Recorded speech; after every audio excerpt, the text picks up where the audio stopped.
la question casamançaise ne doit pas être un tabou.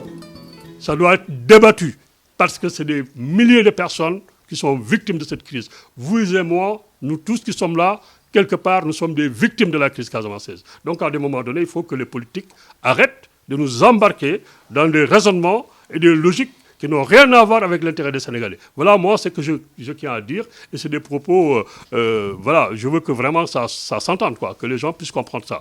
Voilà ce que je voulais dire encore une fois. Je vais animer ce débat-là. Il y aura Pape Cissokho, certainement, qui pourra faire la modération. Donc, je vous le présente. C'est un des amis qui est tout le temps là avec nous. Voilà, quand on fait des organisations, en tout cas, il est au premier plan de tout ça. Donc, il pourra effectivement intervenir tout à l'heure pour faire. Maintenant, le schéma, Séverine, qu'on a invité, va présenter le livre, va faire une présentation peut-être de quelques minutes. Le but, c'est qu'il y ait questions-réponses, qu'il y ait un échange, que ça puisse être des échanges constructifs. Voilà. Qu'à la sortie de cette assemblée, de cette rencontre, que le Sénégalais qui n'a pas compris pourquoi puisse se dire « Ah oui, je comprends maintenant ». Et que vraiment, que les politiques puissent aussi, à un moment donné, revisiter un tout petit peu leur attitude et leur comportement par rapport à la question casamançaise, qu'ils arrêtent d'intimider les gens ou qu'ils arrêtent aussi de censurer parce que c'est la Casamance. Ça ne doit pas être ça. La Casamance fait partie du Sénégal, ça, il n'y a pas de doute dessus, même s'il y a des réserves quelque part pour certains, il faut concéder, ça c'est aussi le débat public. Il faut qu'on l'accepte.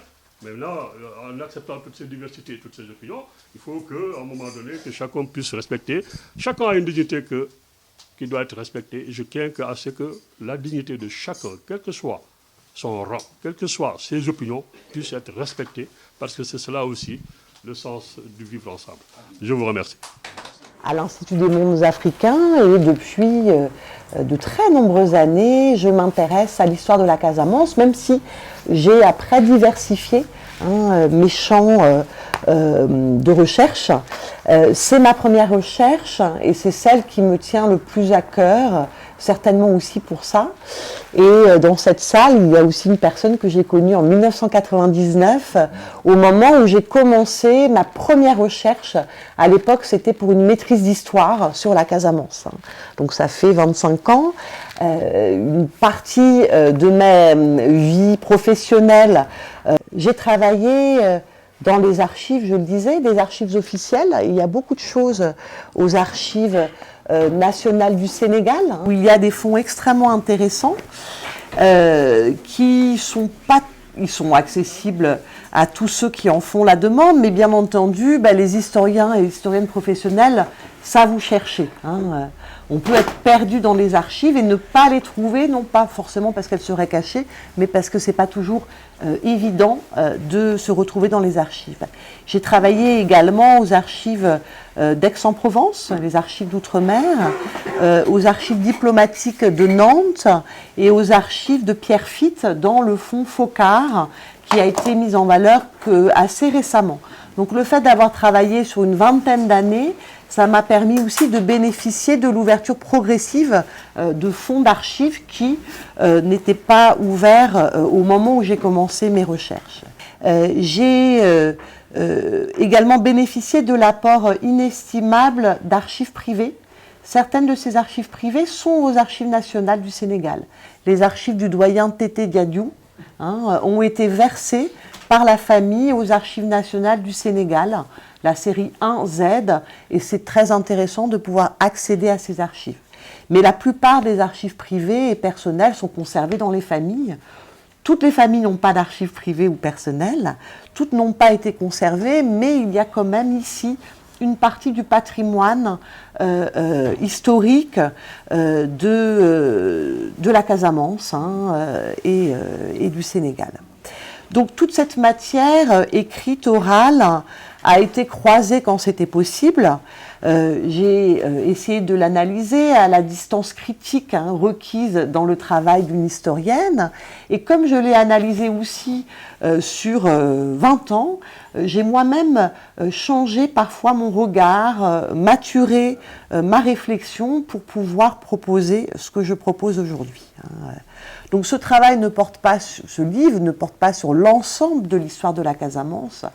Et il y a plein d'aspects que je n'ai pas traités, puisque je suis une ligne principale c'est l'histoire de l'idée de l'autonomie de la Casamance. Et c'est la ligne, et c'est pour ça que je n'évoque pas l'ensemble des événements de la période qui concerne ce livre. Et la période qui concerne ce livre, c'est le 19e siècle, la fin du 19e siècle, jusqu'aux années 60-70.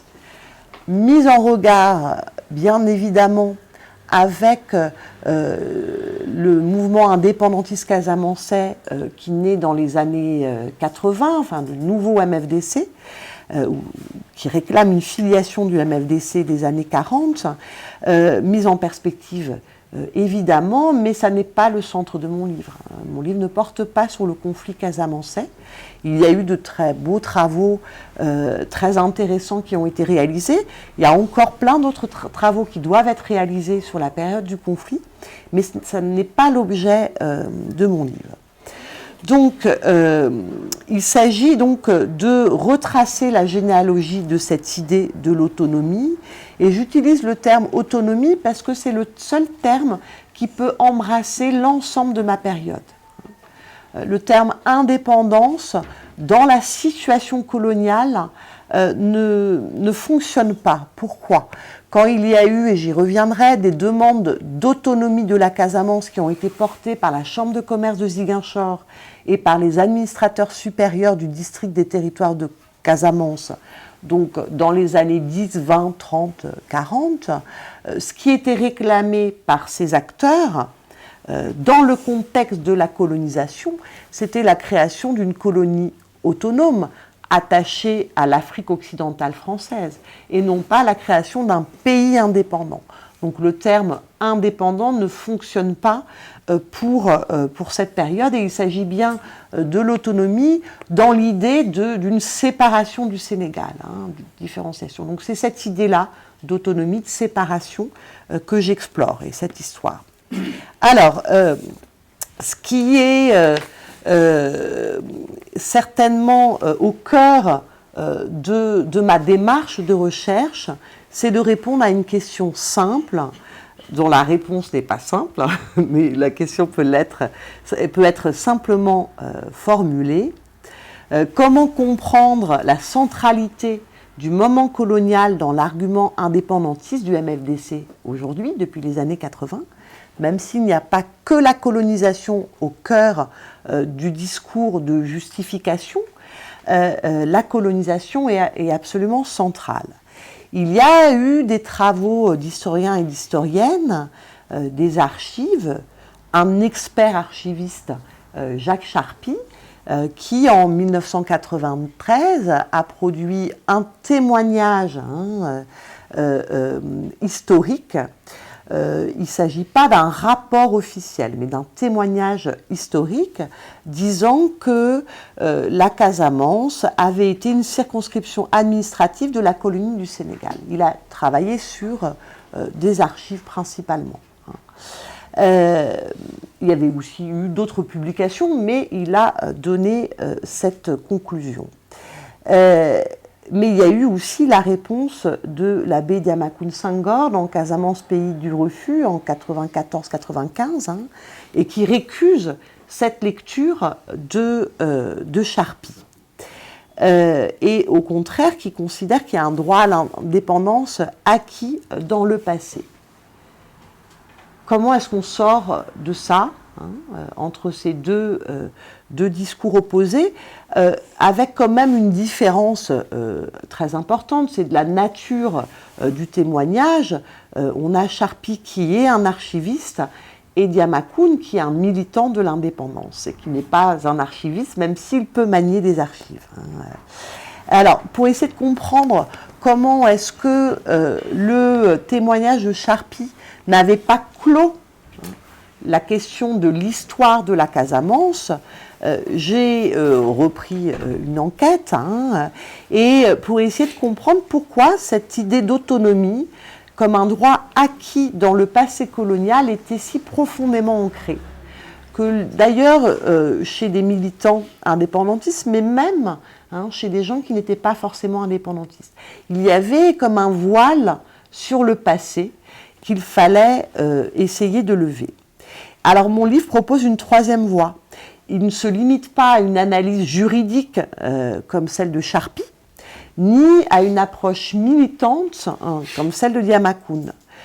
En travaillant sur la matière que j'ai décrite tout à l'heure, mon livre recomplexifie l'histoire en éclairant non pas simplement ce qui s'est passé, mais ce qui a été envisagé, ce qui a été considéré comme un possible de la colonisation, même si ça ne s'est pas réalisé.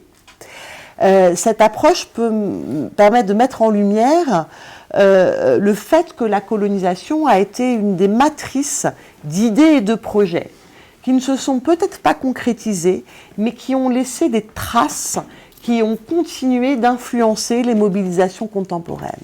Dire « il n'y a jamais rien eu » ou « il y a tout eu », ça n'est pas une vision suffisante du passé. C'est un peu une sorte, j'essaie de faire une sorte d'histoire en 3 dimensions. Ce qui s'est passé, ce qui ne s'est pas passé, mais ce qui aurait pu peut-être se passer, en tout cas ce qui a été un projet. Et il me semble que c'est l'ensemble de ces projets, l'ensemble de ces idées non concrétisées finalement, dans la suite de l'histoire, qui a laissé cette trace et laisser encore ouverte cette idée que l'indépendance de la Casamance pourrait être une opportunité. Donc je montre comment, entre le dernier quart du 19e siècle et la fin des années 60, cette idée de l'autonomie a été saisie par des administrateurs supérieurs français, des colonisateurs, des commerçants. Et c'est une question qui a intéressé, sans que ça soit la seule question qui les intéressait, aussi peut-être une partie des mouvements politiques qui naissent en Casamance et dans le reste de la colonie du Sénégal après la Seconde Guerre mondiale, au moment où l'Empire est réformé, s'ouvre un espace politique et électoral, les partis politiques sont autorisés, les syndicats sont autorisés, et qu'une nouvelle génération de Casamançais qui ont été formés dans des écoles, qui sont des instituteurs, des petits fonctionnaires, des moniteurs, cherchent à entrer en politique et à prendre leur place dans le débat politique qui s'ouvre et qui jusqu'à présent a été capté, monopolisé par les anciens citoyens des 4 communes. Et comment est-ce qu'ils fondent le MFDC à la fin des années 40 pour non pas demander l'indépendance de la Casamance, la question ne se pose pas du tout au moment de la création du MFDC, comme elle ne se pose pas pour le Sénégal, puisqu'on est dans une période où ce qui est le jeu des mobilisations politiques, c'est l'égalité politique, l'égalité salariale, l'égalité des droits sociaux, et pas encore les indépendances des territoires. La question des indépendances des territoires qui étaient des colonies, anciennement des colonies, se pose beaucoup plus tardivement, plutôt à la fin des années 50 ou à partir de 1956, quand il y a la semi-autonomie, et puis 58. Donc ça n'est qu'à partir de là où on se pose la question des formes des territoires qui vont acquérir une indépendance. Mais quand le débat politique s'ouvre dans les années 40, ce qui est en jeu, c'est les grèves pour les droits syndicaux et sociaux, la reconnaissance de l'élection et de la représentation électorale à différentes échelles, et donc la place des élites politiques casamançaises dans cet environnement électoral et politique qui existe à différentes échelles de l'Empire, à la fois à l'échelle de la colonie, mais à l'échelle aussi de la Fédération de l'AOF et à l'échelle de l'Union française et de l'Assemblée nationale en métropole. Et en Casamance, du reste, c'est un enjeu important dont se saisit le MFDC pour assurer sa place dans ce débat qui s'ouvre à l'Assemblée territoriale, mais également au Sénat, puisque Ibou Diallo en 55 ou 56, devient sénateur en France depuis la Casamance. Mais à l'époque, il y a quand même très très peu d'élus. Pourquoi c'est une période fondamentale? Et par exemple, cette période-là n'a pas du tout été travaillée par Charpy. Alors lui, il a écrit son rapport en quelques mois seulement. Ce n'était pas la question qu'on lui posait non plus. On lui a posé une autre question juridique, institutionnelle. Mais pourquoi cette période-là est très importante pour moi? Parce qu'il me semble que c'est aussi dans ces années 50 que se crée l'idée d'un pacte avec Senghor et d'un pacte avec le reste du Sénégal, au moment où le BDS, qui est le parti politique de Senghor qu'il a créé en 1948 en quittant la SFIO, cherche à s'implanter sur l'ensemble du territoire et trouve déjà l'implantation, les naissances sont conjointes, mais n'arrive pas à s'implanter en Casamance parce que le MFDC, qui n'a aucun élu à ce moment-là, sauf Pierre-Édouard Diatta qui vient, je rentre dans les détails, qui quitte aussi la SFIO, mais qui ne fait pas partie du MFDC, mais qui l'accompagne un petit peu, le MFDC entend représenter les électeurs et les électrices de Casamance, et donc ne pas laisser la place au BDS pour s'implanter en Casamance. Cependant, il accepte un accord avec le BDS et avec Senghor pour que Senghor puisse se faire élire en 1951, à la députation en France. Et de cet accord-là, qui est un accord électoral, qui pour Senghor est perçu comme un accord électoral, il me semble que c'est à partir de là que cet accord est aussi perçu comme un accord moral par les élus par le MFDC et après les élus du MFDC. Et qui oblige Senghor, qui endette Senghor. Et puisqu'en 1951, les 2 députés présentés par le BDS sont élus, la SFIO est battue, le BDS fait ses meilleurs scores en Casamance, bien plus qu'à Kaolack, et dans certaines zones comme Bignona, c'est 98%. Et pour le MFDC, et il n'a pas complètement tort du tout, c'est la Casamance qui a permis à Senghor et au BDS de réussir. Et que cette réussite, Senghor le doit à la Casamance. Et tout ce qui se passe par la suite, dans les années 50, au début des années 60, c'est est-ce que Senghor paye sa dette? Et sa dette qui est aussi une dette politique et morale, mais pas forcément un accord pour l'indépendance de la Casamance. C'est là où il me semble que la lecture ne peut pas être mécanique pour un accord pour l'indépendance, parce que ce n'est pas ça qui se négocie à ce moment-là. Il y a après d'autres moments, 58, j'en parle dans mon livre, on pourra revenir dessus. Mais c'est en ça que la question des dettes morales, de comment elles se fabriquent, c'est pas moi qui dis que c'est une dette morale. Ce sont les acteurs qui interprètent une partie des relations politiques entre les élus de Casamance et l'échelle territoriale dans des rapports de loyauté, trahison et de dette. Et on pourra dire, on en parlait aussi hier, il y a aussi la manière dont Senghor, qui s'est beaucoup présenté comme un serrère parlant à ses cousins Diola, d'un pacte qui, au-delà des accords politiques, engage plus généralement un système de valeurs en commun qui doit forcément être respecté et qui, s'il n'est pas respecté, pose une série de problèmes. Donc, mon livre montre que c'est possible, pourquoi pas, et ça a été formulé après par Ibou Diallo aussi en 58. En 1958, ça a été formulé aussi par Ibou Diallo au tout début des années 60, au président Dia. Au tout début des indépendances, la question s'est posée et Ibou Diallo a expliqué à Mamadou Dia que si le Sénégal n'investissait pas plus en Casamance, l'intérêt de la région serait peut-être d'arriver à la sécession. il se trouve qu'il n'y a pas eu de mobilisation à ce moment-là pour l'autonomie ou la sécession. Mais cette question-là, en fait, elle est lancinante, elle est régulièrement répétée au cours de la période coloniale par une diversité d'acteurs. Elle n'est jamais accordée. Il n'y a pas à ce moment-là de mobilisation pour l'indépendance. Cependant, tous ces possibles envisagés ont laissé des traces très importantes dans les mémoires sociales et politiques.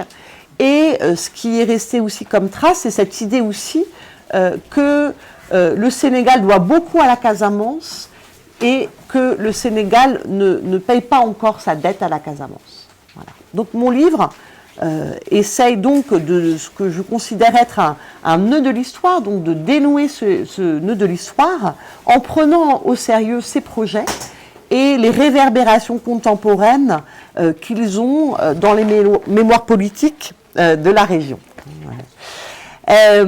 Voilà, je vais peut-être m'arrêter là pour la présentation et revenir sur certains points au moment des discussions. Je ne veux pas être plus longue, surtout que je peux être extrêmement bavarde, pour pouvoir éclairer certains points qui vous intéresseraient plus particulièrement. Merci beaucoup. Madame, vous m'avez quitté ma place. Le philosophe travaille beaucoup avec des images, avec des allégories. Et quand je le dis aux gens, ils me disent « Ah oui, c'est vrai, on n'avait pas pensé à ça. » J'ai dit, cet ouvrage-là met le doigt sur un aspect particulier, vous l'avez très bien dit, un aspect particulier, pas la totalité. C'est l'idée de l'indépendance, l'idée, tout simplement, cette genèse, ce travail historique qui est extrêmement important. Mais vous n'avez pas dit l'indépendance, vous n'avez rien accusé, vous n'avez rien cherché à dire, etc. Vous avez travaillé sur des faits et des documents.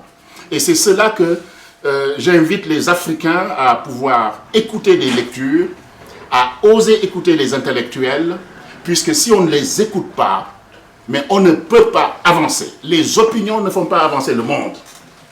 Et nous travaillons beaucoup sur des clichés, sur des approximations, et il faut qu'on soit rigoureux dans le travail qu'on fait. Extrêmement rigoureux. L'Afrique doit parler à l'Afrique à partir de la rigueur. Moi, j'ai le doyen Nkrumah que j'adore beaucoup, qui est un historien, qui est un savant. On l'aime ou on ne l'aime pas. Mais moi, je l'adore parce qu'il m'apprend beaucoup. Beaucoup, beaucoup. Qu'on l'aime ou qu'on ne l'aime pas, ça m'est égal. Ce qui m'intéresse, c'est son érudition. C'est un polymathe. Je l'écoute. Je n'avale pas tout. Voilà. Je l'écoute parce qu'il m'apprend des choses. Apprenons à écouter les gens qui savent.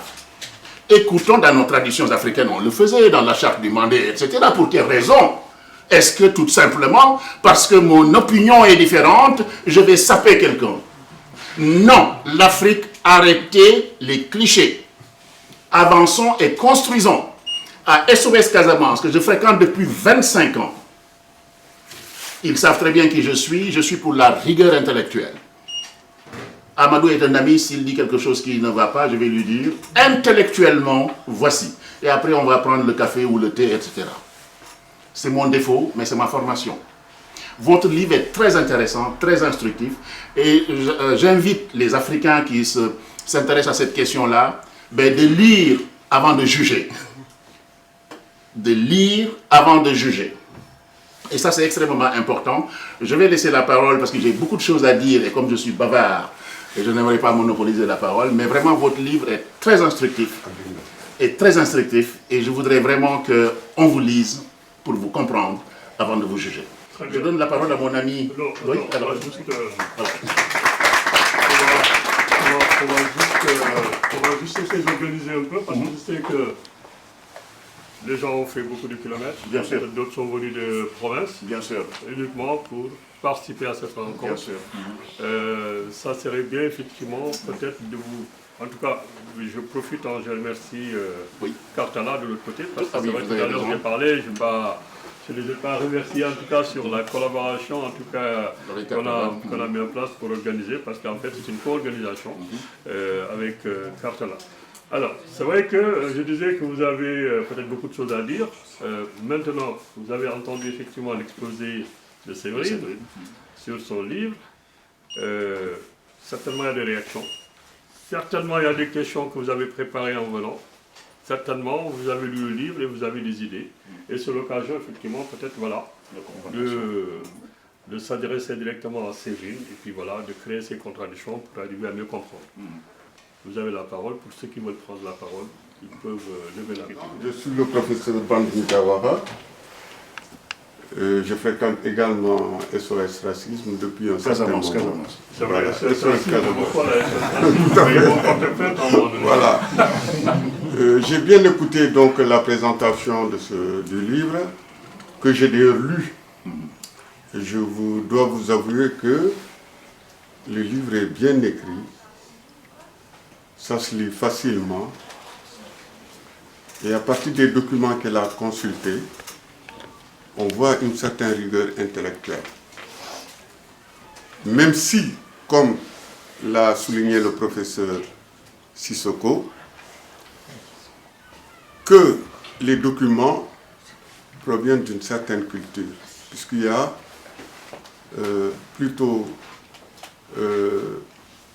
archives plutôt, que les archives donc découlent de la culture de certains types de populations. Il y a archives et archives. Mais cela dit, les éléments des archives sur lesquels elle s'est basée montrent qu'elle a observé une certaine rigueur. Alors, moi j'ai reconnu, en tant que fils de Kolda, elle a parlé de certains notables de Kolda que je connais bien. Elle a parlé de l'abbé Diamankoum que je connais bien, qui était mon professeur. Voilà. Et j'ai vu que la distance qu'elle a prise par rapport à ses archives. Puisque ce qu'elle a dit, c'est clair, contrairement à ce que certains ont voulu faire croire, elle parle de l'idée d'autonomie de la Casamance. Mais à partir de tout ce qu'elle a soutiré des archives. Cela dit, je pense qu'on va en parler tout à l'heure, aujourd'hui le Sénégal est une entité globale. Je pense aussi que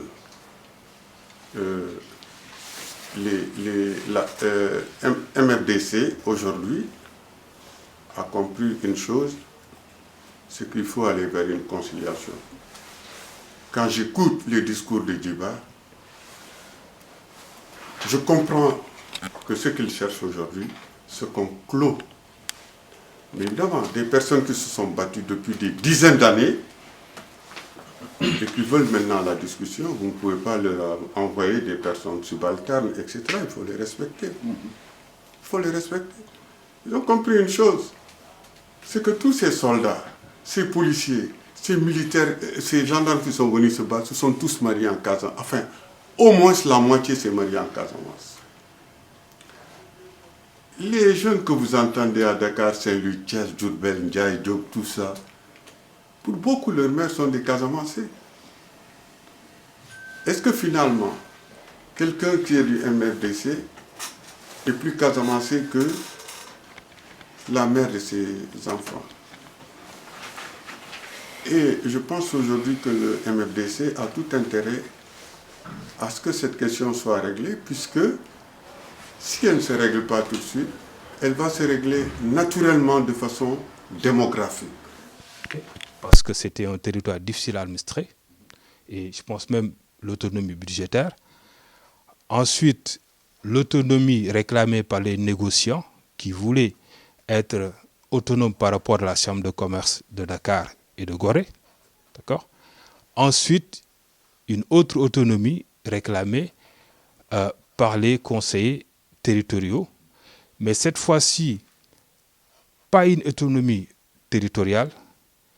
Vous l'avez dit, l'objectif, ce n'était pas de fonder un État indépendant, mais plutôt de refonder les rapports de pouvoir à l'échelle individuelle et collective. Voilà. Donc, pour moi, personnellement, si je conclus, je peux dire que sur le plan politique, ou même le mot, quand on regarde le champ lexical de votre titre, le mot autonomie a eu plus de poids que les autres mots. De telle sorte qu'on s'est focalisé sur l'autonomie. Et je me rappelle, je vais terminer par ça, je formais des étudiants du Kekendo à l'hôtel Ndiambour en 2016. Et il y avait un livre de Christian Roche. Et les étudiants m'ont dit tout de suite que ce livre est interdit parce qu'ils sont allés dans les archives nationales, on leur a interdit de le consulter. Et comme je connaissais le directeur des archives nationales, je l'ai appelé séance tenante, il n'était pas très loin, il est venu avec le livre et il m'a offert le livre que j'ai redonné aux étudiants pour leur dire, voici. Parfois, les gens se fondent sur des mythes pour avoir certaines postures. Voilà. Donc, il faut déconstruire ces mythes-là et laisser à tout le monde accéder à la connaissance. C'est mon avis. Voilà. Merci. Enfin, je peux, en analyste, essayer de comprendre les raisons, mais pour moi, elles sont complètement fallacieuses parce que c'est une chape de plomb et ça ne permet pas de délier ces nœuds de l'histoire. Et finalement, il vaut mieux travailler ensemble avec l'histoire dans toute sa complexité, dans toutes ses aspérités, plutôt que de mettre la poussière sous le tapis. Donc cette censure-là du film de Sam Ben Ousmane a été pour moi une gestion extrêmement problématique de l'État français, de ses responsabilités par rapport à Thiaroye. Et finalement, d'ailleurs, il est obligé d'en revenir. Donc l'argument de ce point de vue-là, voilà, il faut pouvoir tenir les deux ensemble. Ensuite, sur la nuance d'un travail d'historien et d'historienne, effectivement, ça n'arrive quasiment jamais de trouver 5 documents différents, que ce soit des documents oraux ou écrits, pour pouvoir les recouper. Donc j'ai essayé dans mon livre d'expliquer ce que j'avais et ce que je n'avais pas aussi. Et comment est-ce qu'on est plutôt dans de la complémentarité que toujours dans un croisement immédiat. Ce que je peux dire quand même sur 58, c'est que je pense que Yoro Kandé, qui était plutôt opposé au projet indépendantiste des années 80-90, et même assez farouchement opposé, n'avait aucun intérêt à raconter, à faire un faux témoignage. Donc moi, je crois tout à fait ce qu'il a pu dire. Hassan Sek m'en avait aussi parlé, sans en avoir été témoin. Et puis on trouve dans les archives, non pas l'archive de ce moment de marchandage, mais on trouve en revanche des mentions dans les rapports politiques de renseignement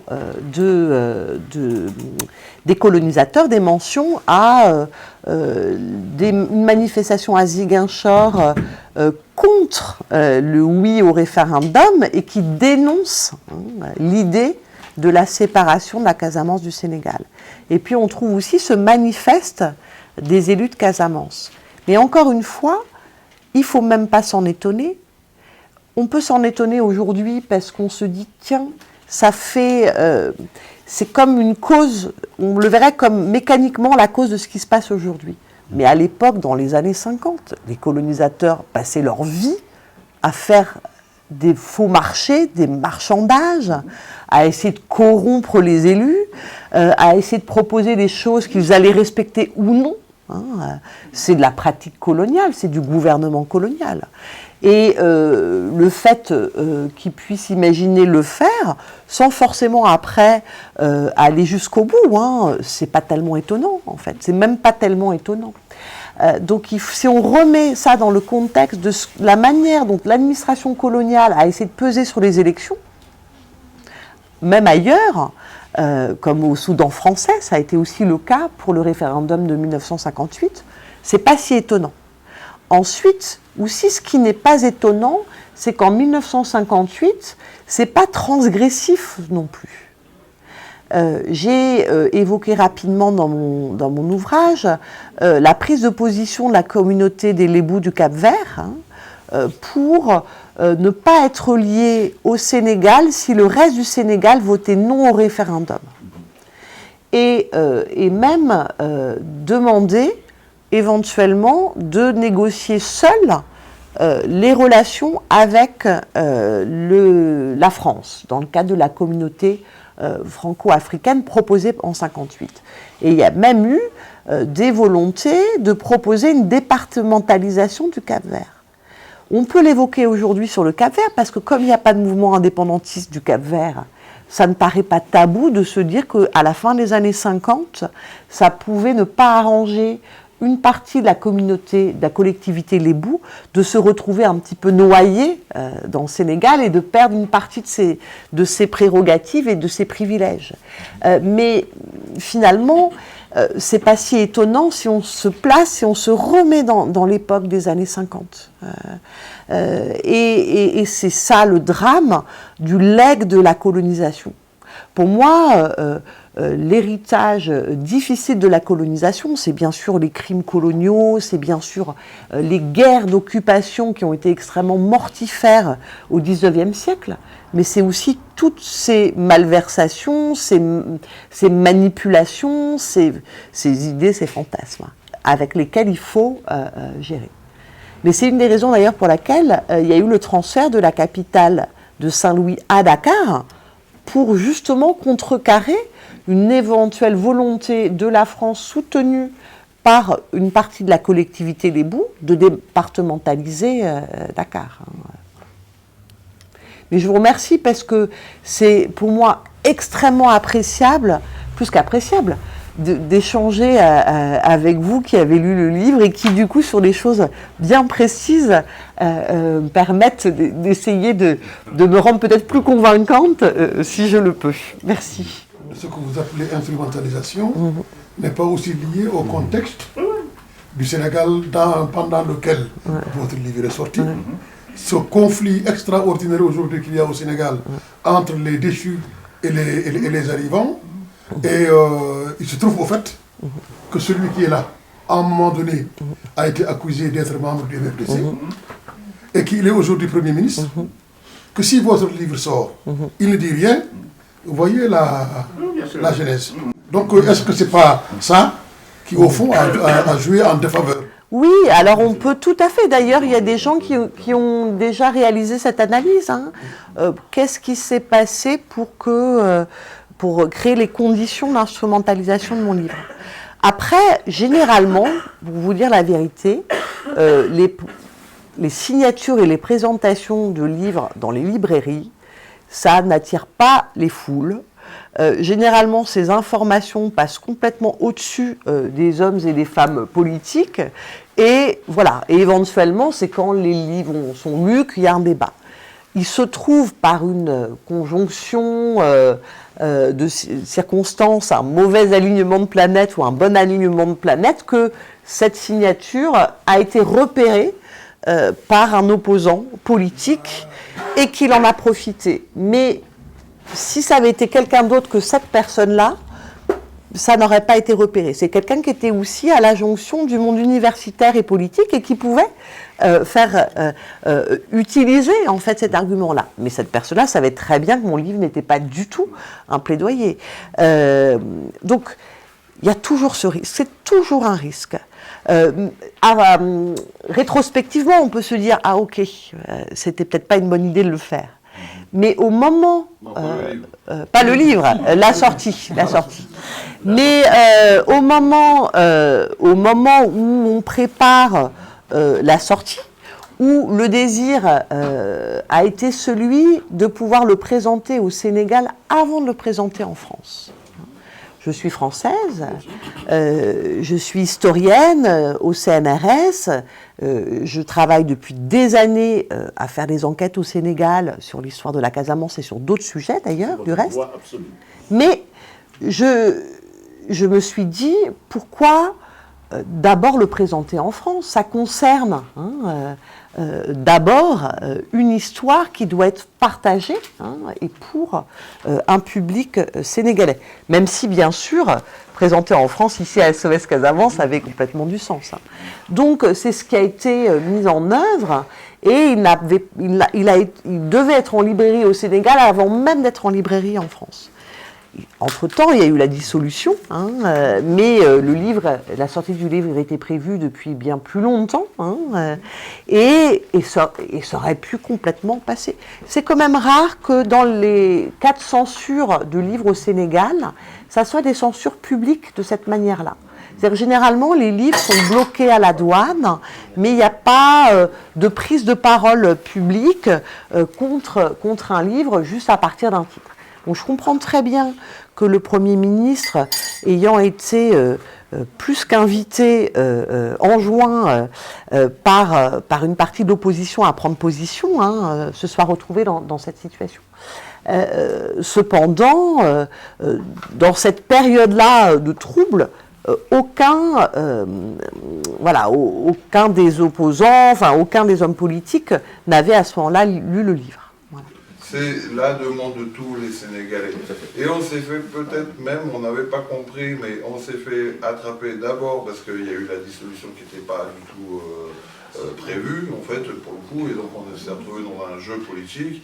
Mais a posteriori, une fois que les élections ont été faites et que le peuple sénégalais a décidé de redonner toute confiance au nouveau pouvoir qui est arrivé en place, j'ai compris une deuxième chose, c'est que là, il y avait un truc qui était 3 mois avant très programmé, ou 4 mois avant très programmé aussi, c'était le colloque sur Thiaroye, l'ouverture des archives sur Thiaroye, qui est extrêmement important et fondamental aussi pour la compréhension de l'histoire des Sénégalais dans leur rapport à la France.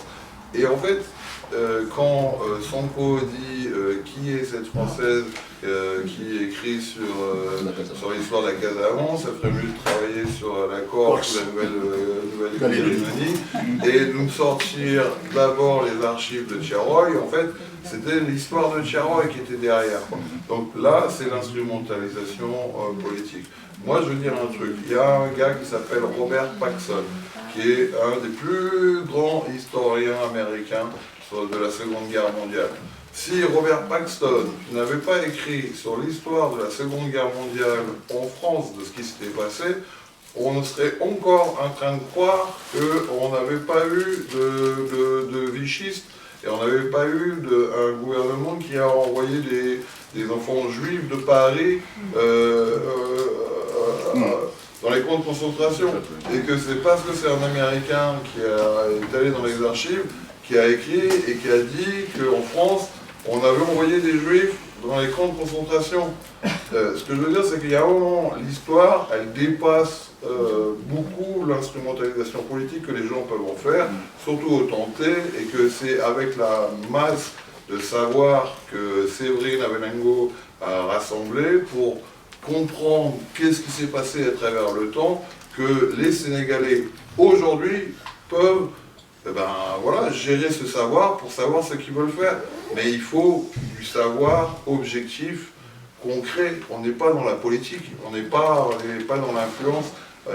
Tous ces personnes-là qui sont dans une espèce de de sphère, globosphère, où on peut écrire tout et n'importe quoi en levant le doigt, en disant non, jamais il y a des morts et tout ça, jamais. Ça, c'est pas notre tasse de thé, ça, on s'en fiche en fait. Nous, on continuera notre travail, on est déterminés de produire, que les Sénégalais puissent prendre en main leur propre savoir, qui a produit ce savoir. Le savoir n'est pas instrumentalisable, il est là pour pouvoir le travailler. Après, c'est autre chose. Et je remercie énormément Séverine Abenango d'avoir mis 20 ans de sa vie pour pouvoir faire avancer les choses, d'être allé chercher ce que les gens osent même pas aller chercher. Je suis partenaire des SOS Casamance et nous travaillons ensemble sur beaucoup de sujets et toute la liste.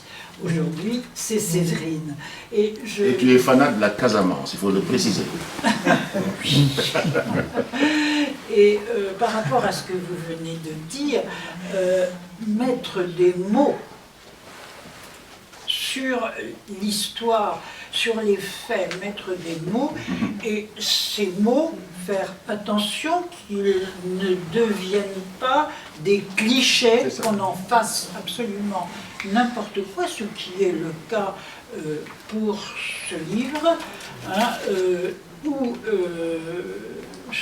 sur des opinions mélangées et mal comprises, on finit par créer de discrimination, bien sûr, et de la haine.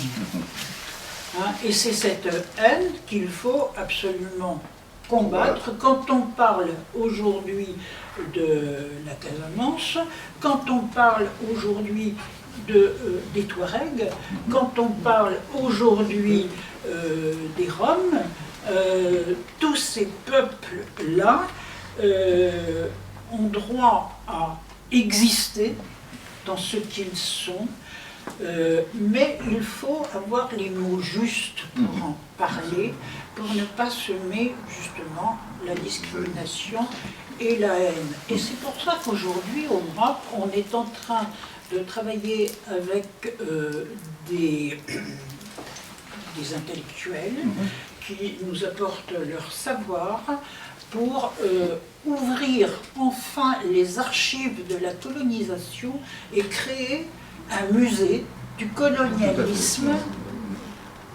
qui devrait ouvrir, on ne sait pas où, on ne sait pas quand, mais nous sommes dedans et nous travaillons ensemble, collectivement, pour que l'histoire soit enfin écrite et juste, et pour que les peuples qui connaissent mal leur histoire, hein, on a de plus en plus d'intellectuels qui émergent de ces pays aujourd'hui, mais l'histoire n'est pas enseignée. Et on n'arrive pas, on a beaucoup de difficultés à mettre des mots sur les faits. Et c'est ces mots qui créent la pagaille. Donc, un musée de la colonisation, à ne pas confondre musée de l'immigration, qui existe à la Porte Dorée, bien sûr.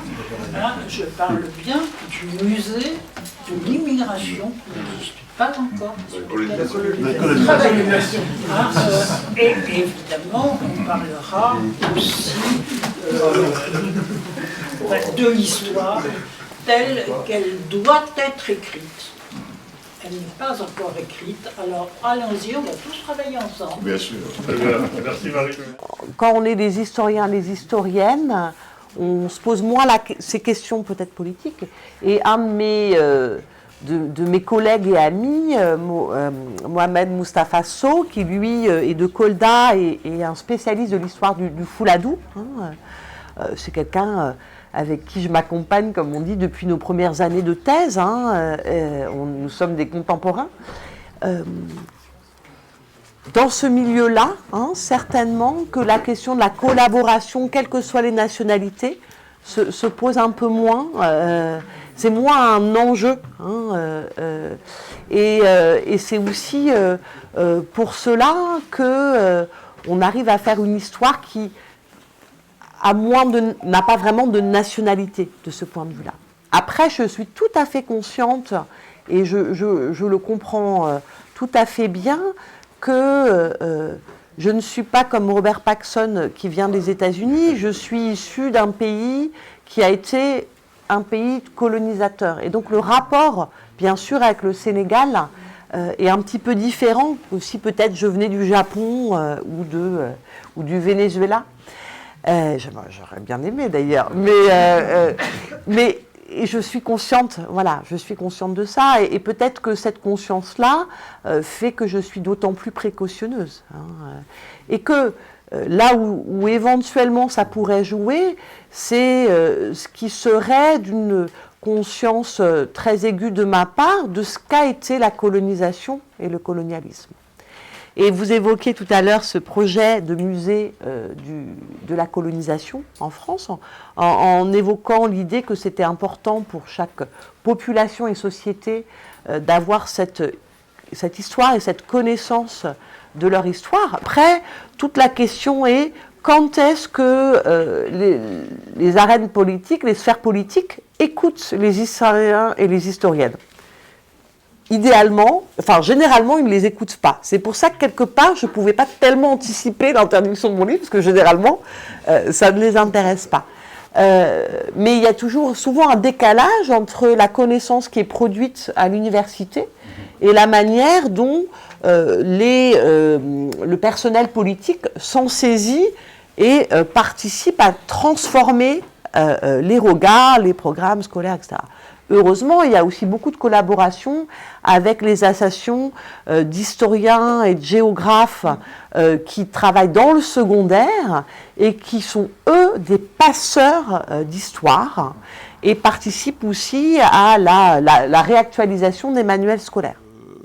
Alors vraiment, je vous félicite pour votre travail. Enfin, c'est en plus, franchement, la recherche que vous avez faite dans les archives et puis d'aller voir tous ces acteurs, enfin, c'est vraiment un travail extraordinaire.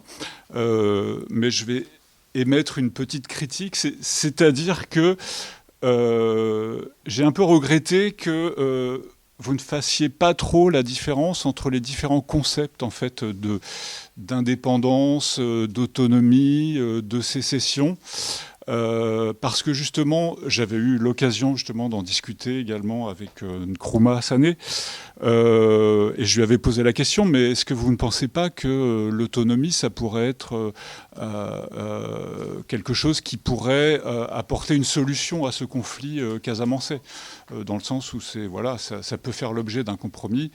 Bon, je ne répondrai pas à sa place. Mais voilà, en fait, je me disais que l'autonomie, voilà, ça pouvait être une solution, quelque chose qui peut être envisagé et qu'on peut effectivement livrer aux intellectuels sénégalais pour qu'ils s'en emparent et voilà, qu'eux-mêmes s'emparent de cette question-là. Il y a eu un affrontement entre l'État sénégalais et le MFDC indépendantiste autour de l'histoire, autour de certaines figures. Et donc, je ne suis pas totalement étonnée, bien sûr, et l'objectif de mon ouvrage était justement de trouver une troisième voie pour pouvoir écrire une histoire qui me semblait plus juste.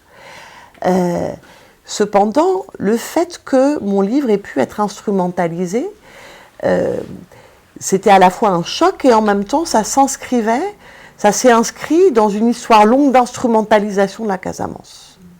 Et quelque part, cette idée que le Sénégal, ou les autorités sénégalaises plutôt, instrumentalisent la Casamance quand ça les arrange, ça a été aussi une manière dont une partie des élites politiques de la circonscription électorale de Casamance dans les années 50 ont considéré que Senghor faisait avec elle lors des moments de tension entre le MFDC et le BDS.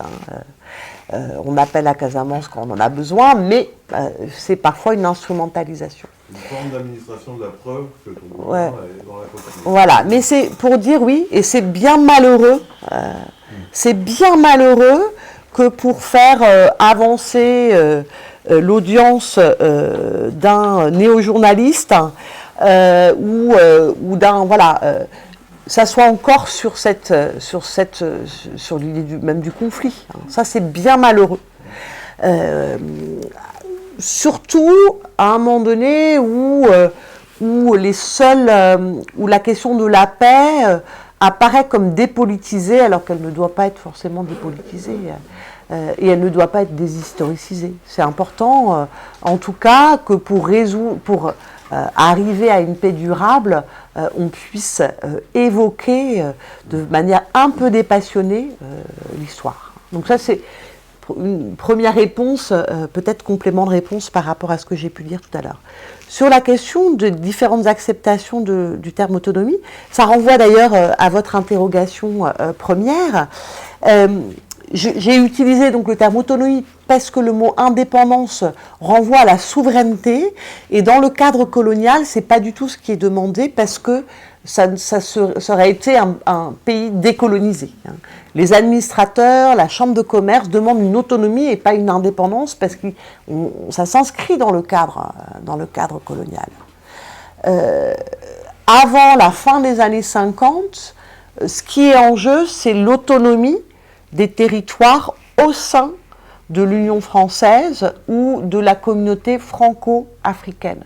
Donc le terme indépendance a été, ça a été d'ailleurs un enjeu du oui ou du non au congrès de Cotonou, c'est est-ce qu'on demande l'indépendance immédiate ou une autonomie dans le cadre de la communauté franco-africaine, donc sans la souveraineté.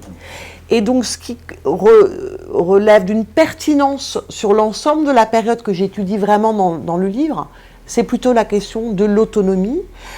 Mais je l'ai dit un peu rapidement tout à l'heure, ce qui m'a intéressé, c'est pas tellement les formes d'un État autonome ou d'une région autonome, même si c'est intéressant de voir que les autorités centrales du Sénégal dans les années 50 militaient pour la fédération et le panafricanisme, mais n'étaient pas du tout capables d'envisager au sein même du Sénégal un modèle fédéral.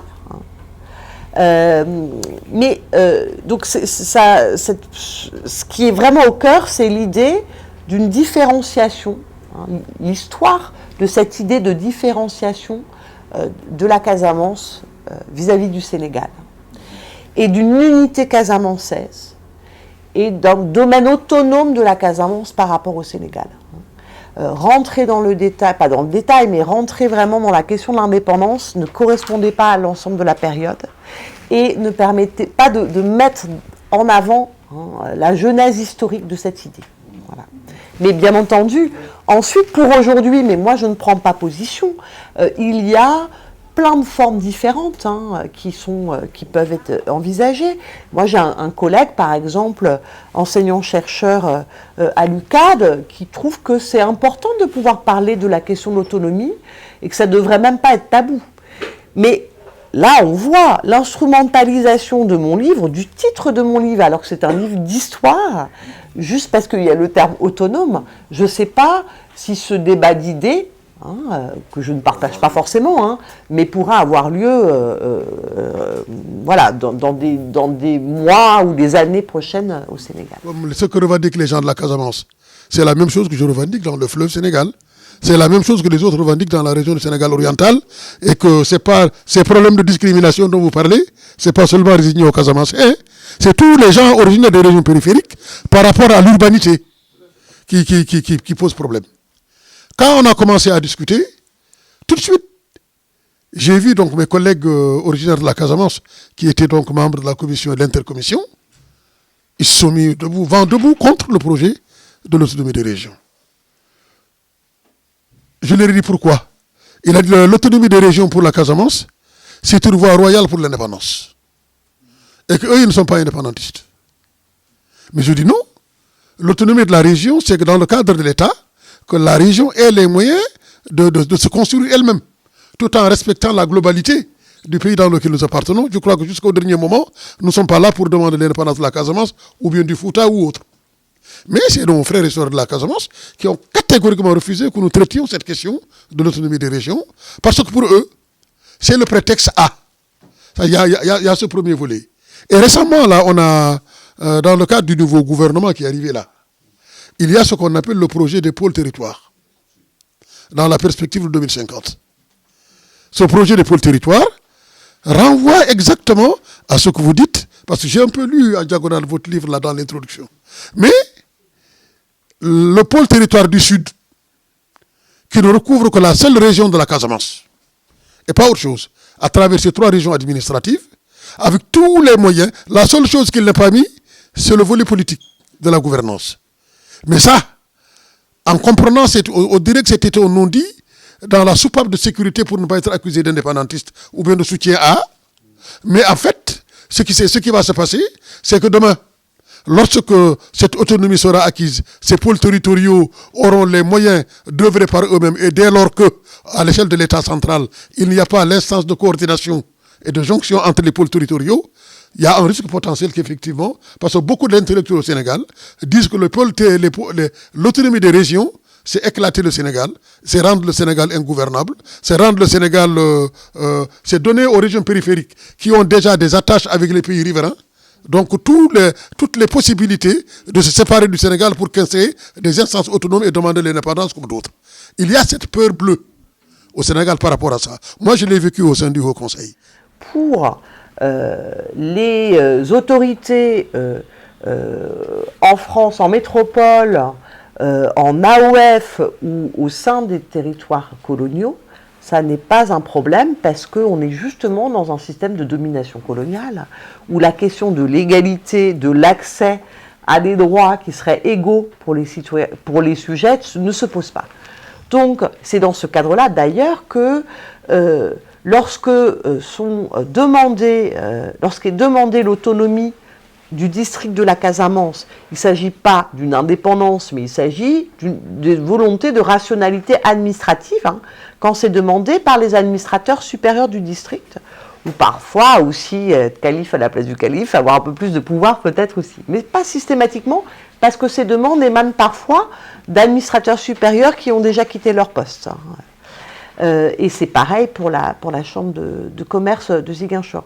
Donc l'idée de l'égalité ne se pose pas, et du coup, dans le gouvernement colonial, ça se gère très bien. Mais c'est quand même ça qui produit, hein, ça a produit des discours et des représentations très importantes. Dans une partie de mon livre, j'utilise beaucoup les archives coloniales. Mais pas parce que je les prendrais comme ça, mais si on veut essayer de travailler sur les imaginaires sociaux des colonisateurs, il faut lire les archives coloniales de ce point de vue-là.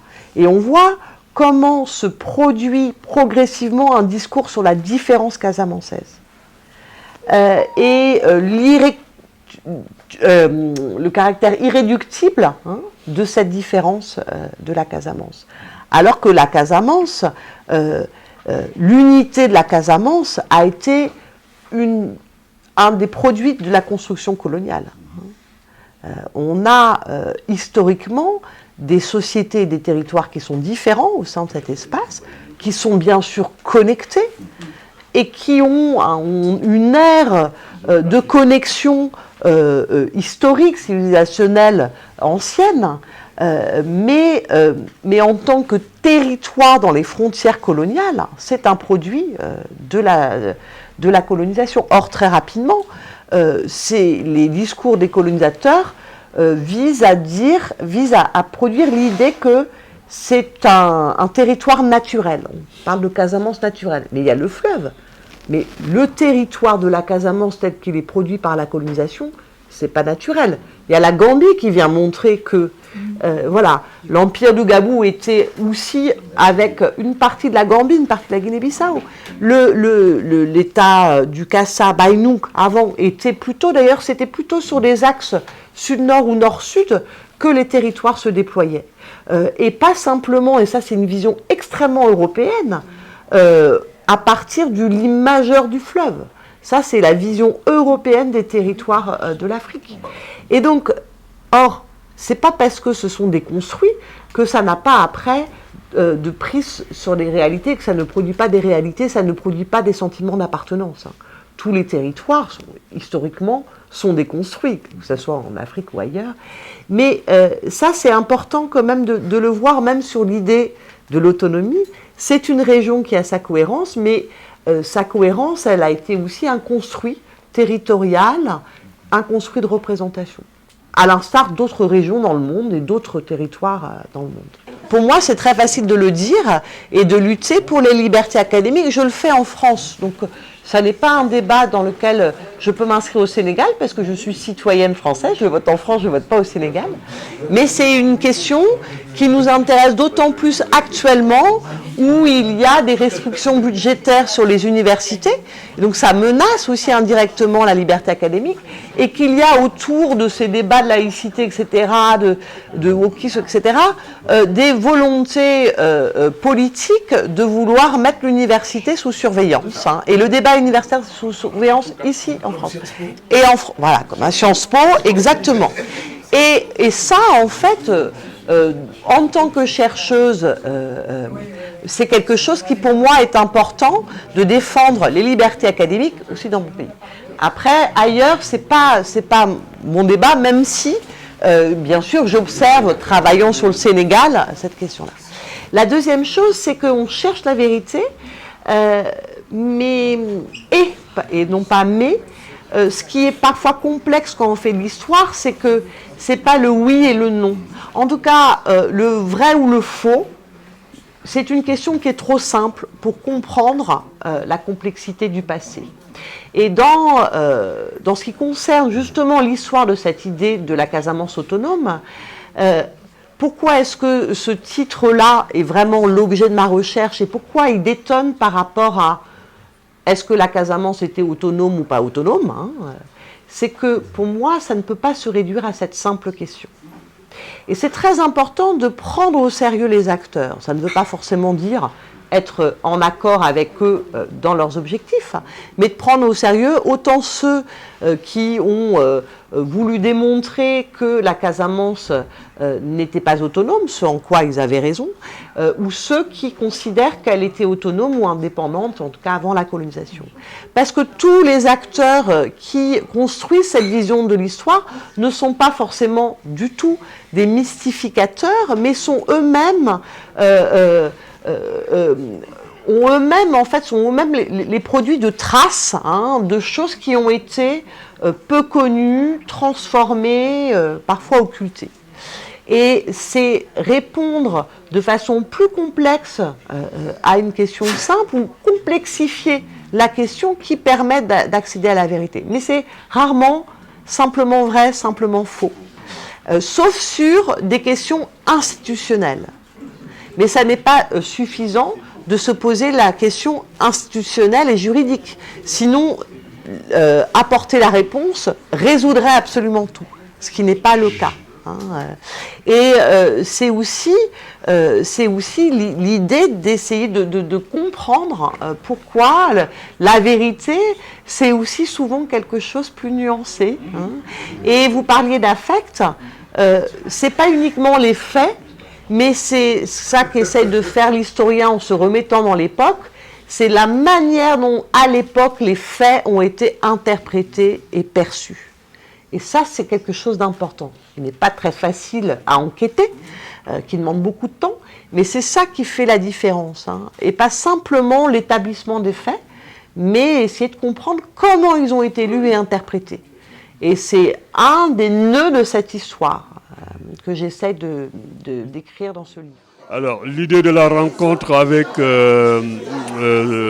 l'historienne Séverine sur l'idée d'une Casamance autonome, c'est juste une rencontre de clarification qui permet effectivement de lever les malentendus sur le livre. Parce que je crois qu'après, Séverine a travaillé pendant plus de 20 ans sur le livre, a fait un travail de recherche extrêmement approfondi et a fait une publication qui aujourd'hui, nous en tant que société civile, en tant que aussi militants engagés pour la cause de la paix en Casamance, de la réconciliation, il nous paraît extrêmement important en tout cas de participer à ce débat-là pour permettre effectivement à l'opinion nationale de comprendre, aux Casamancés de comprendre, et puis c'est aussi une manière de faire avancer en tout cas la parole publique sur le dossier casamancé, parce que aujourd'hui effectivement il y a beaucoup d'obstacles, il y a beaucoup de malentendus, il y a beaucoup de restrictions sur la question casamançaise, et à un moment donné il va falloir quand même qu'on avance, parce qu'on ne peut pas résoudre cette question-là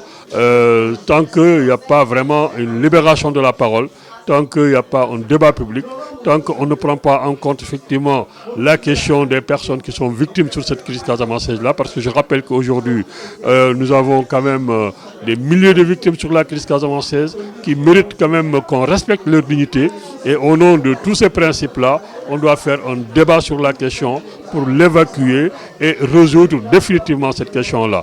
Donc il n'y a pas à avoir peur. La question Casamance, ça ne doit pas faire peur, parce que le fait que les gens éprouvent une certaine peur d'évoquer la question, mais peut-être que c'est aussi une question de méconnaissance, une question effectivement d'héritage colonial, hein, parce que c'est aussi ça, parce que de toutes les façons, je crois que les difficultés que la colonisation, que le colonisateur a eu pour gérer la Casamance, c'est ces mêmes difficultés qui sont transmises, n'est-ce pas, à l'élite sénégalais, qu'il a hérité et qui malheureusement utilise les mêmes outils pour aujourd'hui manœuvrer la Casamance. Et c'est quand même dommage. Je crois qu'en tant que Sénégalais, on doit pouvoir aujourd'hui franchir ces obstacles-là et faire face à la réalité. Voilà ce que je voulais dire. En tout cas, c'est une rencontre très très intéressante où les gens ont beaucoup échangé de façon très constructive dans la paix, dans l'apaisement. Et je crois que c'était ça l'enjeu, c'était ça le but. Et de ce point de vue, nous avons en fait atteint l'objectif. Il faut se féliciter et remercier tous ceux qui sont venus, qui ont participé à cet échange-là. Également, la collaboration avec les éditions Cartala a été aussi, il faut aussi la saluer et remercier. Et puis voilà, je crois qu'on va continuer sur cette lancée pour d'autres débats, pour d'autres échanges aussi, sur d'autres problématiques qui concernent la question casamançaise, notamment, en tout cas, les populations de Casamance. Voilà ce que je voulais dire.